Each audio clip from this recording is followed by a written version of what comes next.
Hello ladies and gentlemen, we're going to do something fun on the channel. Round 8 of the Tata Steel Challengers is not yet complete. This is the final game. Daniil Yuffa versus FM Panesar. And they're in a same kind of bishop endgame. White is up a pawn. And FM Panesar is trying to win this. So what we're going to do is we're going to quickly go through all the other games. All of the other games have been won. We could have 7 decisive games. The engine is saying that this was a draw, a win for White. You can see according to the engine now, after the next move, it is still winning for White. So we're going to see how that comes forward, and we'll see all the other games. So we're going to start at the top with Aydin Suleymanli versus Carissa Yip. Aydin, after quite a few rounds, we get a Sicilian defense. We get a Sveshnikov Sicilian with, it was a Sveshnikov, right? I lost complete focus. Yeah, it was a Kalashnikov, sorry. I sometimes get the two confused. This has been played, to death quite a few times. And he just had a really good position. Sicilian gives you dynamic games, which, as we're learning, I think is what Aydin kind of likes. He likes these dynamic games. He likes to attack. We exchanged the Fianchetto bishop, but the queen got in. And all kind of broke loose here when White played queen to g3, Carissa Yip. Queen to g3 was the losing move. Basically, we got knight to b2, which wasn't the completely perfect way to win it, but it was good enough, as we picked up a couple of pawns, attacked the rooks who just weren't coordinated, and the white position began to fall apart. Rook to c1, a second mistake, and after the discovery, you went for the king, we took the knight, but rook to f5, incredible move, because if you take, you lose your queen. This is also hanging, the bishop is hanging through you. Incredible victory from Aydin. Next game was the Battle of the Prodigies, the American Prodigy versus the Argentinian Prodigy, and it was Faustino Oro going down to Andy Woodward. e4, e5, it was a Ruy Lopez, it was an open game, it was with the Neo Archangels, it was an Archangel. We got, typical maneuvering play of the Spanish, which it gives you a lot, as the players, maneuvered both their knights to the queen side. We had both bishops, the dark squared bishops traded, and black always expands on the queen side. This is what black does in the Ruy Lopez. Queen comes out to b6, rook to e1, rook a d8, queen c1, bishop to c8, a takes b5, a takes b5, queen to e3, queen c7, and they, maneuvered their pieces about. There was a bit of a pawn break. We didn't trade rooks just yet. We kept the tension, as the black position very quickly sealed in white. Look at this. Andy Woodward sealing in Faustino Oro. Perhaps, he's found a way to play against him. So we got, the rooks doubling and the queen coming out, but you're so pinned in. You've got no space, no ability to maneuver pieces. And eventually everything just falls. We trade queens, but you can't defend everything. You lose b2, you get this back, but it's not enough. That was the big problem. It was never enough compensation for Faustino Oro, and Andy Woodward just played a fantastic game. And it ends with knight takes b4, because if you take, I push. Next game. Unfortunately, Eliane Robers continues to struggle. She lost again today. She's won 1 game and lost 7. She is a rating underdog. She is only an international master in a field with very, very strong grandmasters and potential grandmasters. In Faustino Oro's case, he's a very, very strong player. And, just not her field. This is not what she normally plays, as, they got into what seemed like an equal game. And unfortunately, on move 26... with 37 minutes on the clock, she spends 2 and plays queen e7 and loses on the spot to queen takes b7. For pawn, you get queen e1 check, but I block, and everything falls apart. White just pushes their pawn through, and they get it to c7, and she resigns. Next was Vasyl Ivanchuk, who is having a fantastic turn, proving that age is just a number in chess. He plays a Najdorf Sicilian. Another Sicilian. You can see it is a very effective tool with the black pieces. We do get this huge exchange and opposite side castling, and we get this interesting pawn structure. Now this would go down typically to an endgame. We've traded queens. It's not going to be, a decisive attack. What Ivanchuk demonstrates is, with his damage structure, he demonstrates just a very good endgame technique. He pins black back. Look at this. They've got no mobility of their pieces. Everything is so passive. He shows the activity of the pieces, and he gets everything in. and he just swarms the black position, uses his pawn structure, and he, pushes his pawns through, and he queens, and he wins. We go for a perpetual check of sorts. Got to play. You're losing. Queen c8 is check, and he resigns. Then we've got Bibisara, who defeated Erwin Lamy. She had a fantastic victory. Another Sicilian, another knight of Sicilian. It was a day for the Sicilian defense. There were several, and it was very fascinating. And I've never seen it played like this, with the queen and the bishop on these kind of squares, the queen coming out and coming back. I've seen this structure with the knights put here, but you don't see this very often. So she played it in an interesting fashion. So did Erwin Lamy. And what that often means is you're going to get an interesting position. Here we go for knight to d5. And very often there's the tactic. We've seen it in a previous video, where you can't take because I take and then the rook's open and things go bad. But I can take, because this is not that position. Bibisara just sacks the knight. White just sacks the knight for nothing. They do not... Erwin Lamy does not get what he thinks he's getting. We threaten the queen trade. The king slides over, can take the rook and come back to f8, and Bibisara is just completely winning. There was just a unbelievable queen sacrifice for no reason. For no reason. Check, and you get nothing. I can look at this.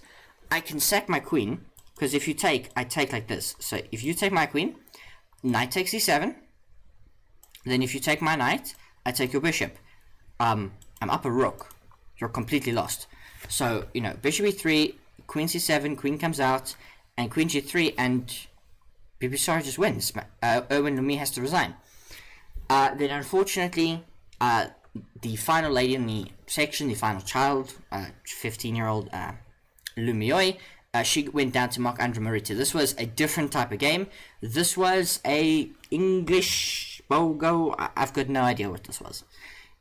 Look, it starts with d4. We get e6 is an invitation to play a French. We get c4, so you could play like a Bogo Indian. Or this is technically the kangaroo defense, which is just a really funny name. Because I suppose in theory d4, this is the Bogo Indian defense.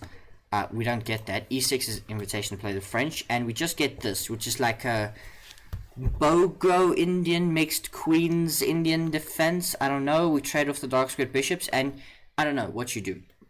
You play this to be solid or something. We trade off a couple of pieces, get this interesting structure with an IQP, an isolated queen spawn. But black's kind of equalized. White's played this in a weird way, but they go for g4. Just g4. We've opposite side castled. We're going to push the pawn through, and the pawn gets all the way there, but it shall travel no further. We get g5, knight forced back, knight takes, pawn takes, bishop takes, knight takes, and now knight to c3, so that IQP is gone. It's no longer a weakness. We get the trade of bishops. We get the queen coming out, and g6 is the first wrong move, and then the second wrong move is queen c5, and then a third move in a row, queen f5 is wrong, and after king b2, queen a5 is wrong. So 4 inaccurate moves in a row at the grandmaster level is enough. And even though we get queen f4 giving it back, knight to c5, a 5th wrong move in a row, a 5th inaccurate move in a row. b4 looks like a fork, but b4 just looks like a queen fork. You get queen a6, but even that's wrong. The best move here is knight e6, counterattacking the queen, trying to get out. It's still best to play like rook takes e6 with the queen hanging. And now what you'll play is f takes e6, rook attacks the queen, queen takes f8, rook takes f8, and then you would take the queen, and you would just be up a knight. So really, really difficult. Queen a6 is wrong, knight d5, and now f6 is wrong as well. Takes, king slides over, and it was just a really rough game from Miaoyi. She made so many mistakes, and after king b2, she just has to resign. Move 35, it's plus 11, and move 22 was where everything began wrong. So 13 moves that took 5 inaccurate games in a row, and she's done. And so we move to the final game, which is still ongoing. And if we go too long to convert this, then I will stop the video and you will look at the live standings, or we can look at the live standings now and then come back. But this is how the end game is looking. It should be winning for Daniil Yuffa. That should be made clear. He's completely winning. You can see the engine is +7. In terms of the standings for the Challengers section, so if we go to Challengers and we go to standings, it may only give me the standings after round 7. Marc'Andria Maurizzi 6.5. Okay, if I click on him, Marc'Andria Maurizzi 6.5. 1, 2, 3, 4, 5, 6, 7, 8. Okay, so it's got his round 8 score. Okay, so this is how it currently looks. Marc'Andria Maurizzi leads with Andy Woodward, Aydin half a point behind, Vasyl Ivanchuk half a point behind, Bibisara and Faustino are both on 4.5. Daniil Yuffa should go to 5, so he will circumvent them and go into 5th place, should he win this endgame, which he should do. Then it will be, Bibisara and Faustino. Then it will be Carissa Yip, Vladimir, Max Warmerdam, Erwin Lamy. If FM Panesar somehow manages to hold this, he will go above Erwin into 11th place. And then Miaoyi and Elian Roberts struggling at the bottom of the standings. But this is how it currently looks, and we will give it a few minutes, and we're going to do a very interesting recap like this. So to take you from the start of the game, this has obviously been a long game. It started with a ready, which turned into just a straight up King's Indian attack, which, it's always interesting to play. It's dynamic, it avoids a lot of mainline theory, and it gives black this really solid structure. You give up a lot of central space. So it's not always advised, particularly for beginners, because it's difficult to play without space. We've seen that in a couple of games already. We traded bishop for knight, but we got the knight to c4. Queen c7, we brought this knight out the way of the bishop. We took on passant, knight took, and we played f4, and we broke out like this. Knight takes, bishop comes back, and we can take here. So Daniil Yuffa just won a pawn, and he gets here. He gives up this, but he can push here. And this is what he did the whole game. He fought back. We offered a queen trade. We eventually got it. And now we played rook c6. Lovely move. Bishop takes. We take again. We take here. We open and expose our king, but there's no threat. We take this with check. The knight comes in. Check. And he converts this very nicely into what should be a winning game. He gets the rook back, and he traded into this endgame where he was up a pawn. Clean pass pawn. Now, as you can see, this is not the position we have on the board. This took some time and, effort to get to this position. This is by no means an easy winning endgame. You have to play this precisely every move. In fact, here it's a draw. Now, we've got a table base. I don't think we're in table base territory yet, because we've got 5 pieces for white, 3 pawns and a king, and then 4 pieces for black, so that's 9. But if 2 more pieces get traded, which they will do in just a moment, we will be able to use a table base. As they continue to maneuver. Same color bishop endgames are not draws. Opposite color bishop endgames are draws, because you blockade on one color complex. But that's not the same here. And now white begins to, create. Bishop trade is winning for white completely. And, it's difficult because you constantly got to monitor stuff, so we sacrifice 1 pawn to get this one. According to table base, at this point, it's a draw. If you play one of, 5 moves, which is h3, which is very brave. It's bishop b1, it's king c6, it's king b7, and it's king c7. Those are your 5 moves. You play one of them, you're still drawing. And that's how a table base works. It gives you a list of options. And somewhere along the line, FM Panesar went wrong. He went wrong, and now it is completely winning for white. The evaluation you can see here drops because bishop g2 was not correct. The only winning moves in this position were bishop f5, offering a bishop trade, and king f4. Those were the only 2 winning moves. But he would have made a wrong move. But he's going to keep getting chances because this endgame is not clear. They're not playing with machine precision as the bishops continue to maneuver. And you've got to find the right coordination. So the evaluation bar, in fact, let me change views. I'm still on this, you can see. Although my face might be in the way of the table base. Sorry about that. It's not so clear. And we get to this position, h3. There are 2 winning moves. And that is king to f5 and king to h3. Everything else is a draw. There is one losing move, which you can figure out is bishop to g2. So that is the losing move. So we've got to this position. And Daniil Yuffa's got, 40 seconds plus whatever increment he gets. So he should be able to find. Like, you can take the pawn, but he plays one of the other moves, king f5. And now, everything is losing. Just by the way, every move black plays is losing. There's no way to draw the game. White has to throw this. The move that apparently gives most resistance at this point in the plus 81 position, plus 12, is king d3. King d3 seems to give the most resistance, because you can't just run away with the pawn. And you've got to be careful with leaving this as the final pawn, because it promotes on a dark square. So you will not be able to get the king out of the corner. So this pawn is very important. You could sacrifice this as black, because this pawn is not a problem. Oh, it's a draw. It's a draw. The winning move here, only winning move, was king f6. And we push the pawn. And now it is a draw if king e3. King e3 is a draw, because black is going to get this. And the bishops will sacrifice each other. Black has to find this. If you continue to chase this, you lose. King e3 now, the only winning move. 35 seconds for FIDE Master FM Panesar. He's got the lowest title in the field, FIDE Master. Everybody else is Grandmaster or International Master. He's 2406, one of the lowest rated players in the field, but he could here draw a Grandmaster 2604, 202 rating point difference, or not 200, 198 rating point difference. I went the other way. 9 seconds. He plays king e3, he finds the best move. And now everything is a draw for white. There's nothing you can do. You can play bishop d5, and then there's, a whole bunch of holding moves. And we will invest.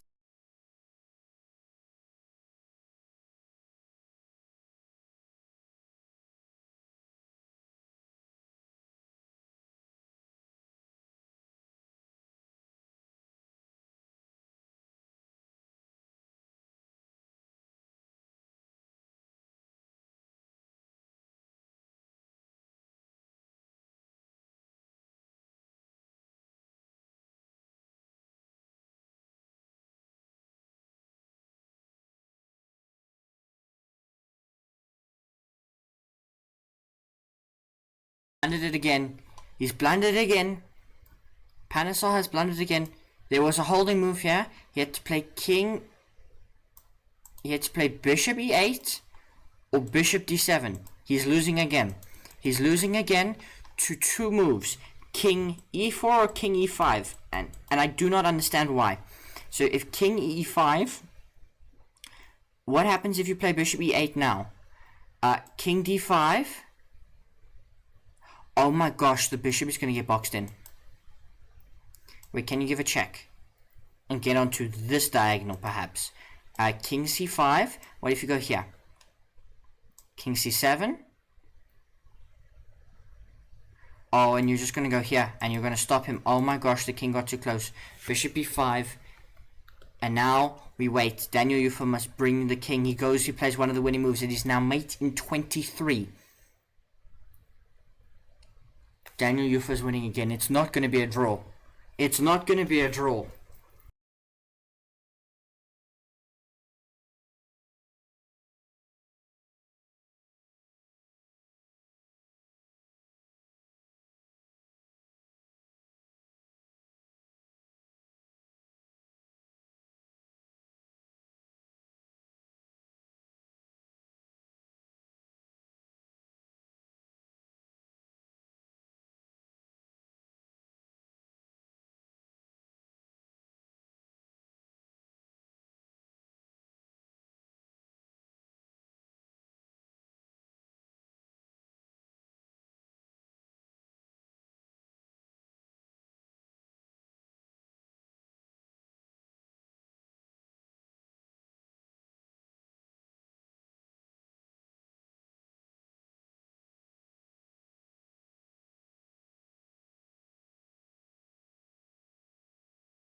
Only winning move, king f6. He draws it. It's back to a draw. It's back to a draw. The only winning moves now are bishop to a4, bishop b5, and bishop c6. You must go to one of these three squares. And it is a draw once again. And he finds it.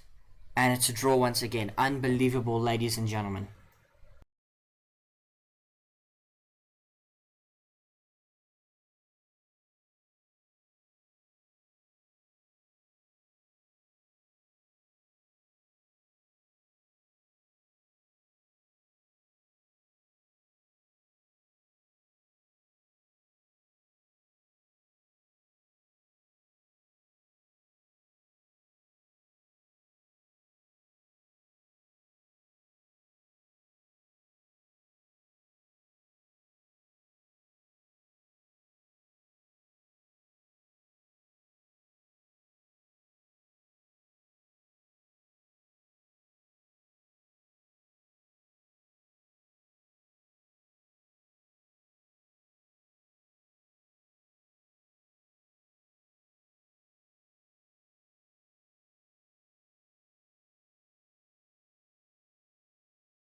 Oh my gosh. It's winning for white again. What went wrong here? King d2 is wrong. There was one drawing move here and it's king f2. Don't ask me to explain it, but king d2 is wrong. And white's winning again. White's winning again. Bishop c8. And the king coming in. Bishop c8 is found. Everything now is completely lost for black. Daniil Yuffa has to throw it away again. There's potentially the bishop coming all the way back.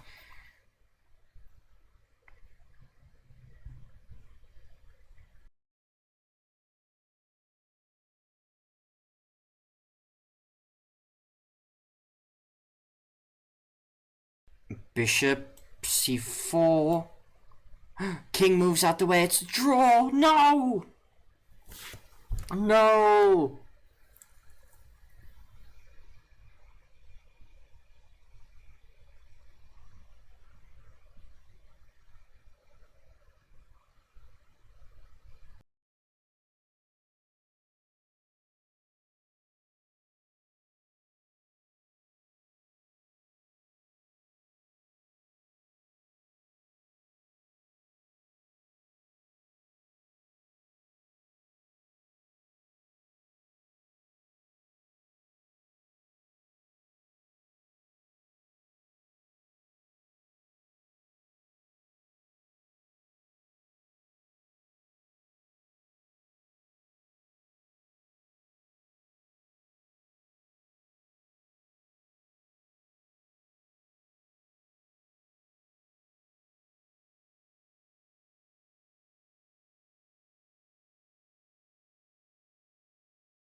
And that, ladies and gentlemen, is game over.